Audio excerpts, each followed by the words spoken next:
અટલજીની 8મી પુણ્યતિથિએ PM મોદીએ શ્રદ્ધાંજલિ પાઠવી। પીએમ મોદી પહોંચ્યા અટલ સમાધિ સ્થળે। પૂર્વ પીએમ અટલ બિહારી વાજપેયીને દેશભરમાં નમન। પીએમ મોદીએ અટલજીને ઓજસ્વી વક્તા ગણાવ્યા અને અટલજી દૂરંદેશી રાજનેતા હતા તેવું પણ પ્રધાનમંત્રી મોદીએ તેમના વક્તવ્યમાં કીધું। તેમના નેતૃત્વએ દેશને મજબૂત બનાવ્યો તેવું પણ પ્રધાનમંત્રીએ તેમના નિવેદનમાં કીધું। અટલજીનું જીવન દેશ સેવામાં સમર્પિત હતું તેવું પણ પ્રધાનમંત્રીએ કીધું। તેમના વિચારો અને પ્રયાસો અનેક પેઢીઓને પ્રેરણા આપે છે। સુશાસન અને જનકલ્યાણ પર અટલજીનો ભાર હંમેશા માર્ગદર્શક રહેશે। રાષ્ટ્રપતિ દ્રૌપદી મુર્મુ સહિત અનેક નેતાઓએ શ્રદ્ધાંજલિ આપી હતી।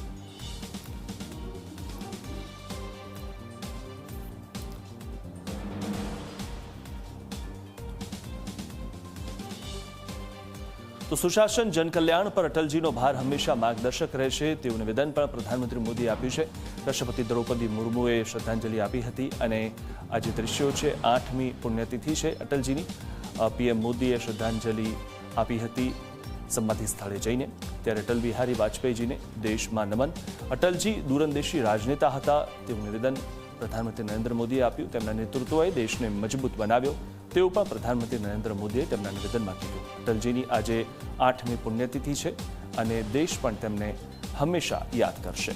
અટલ બિહારી વાજપેયીજીને દેશભરમાં નમન અને તમામ દેશવાસીઓ તેમને યાદ કરે છે।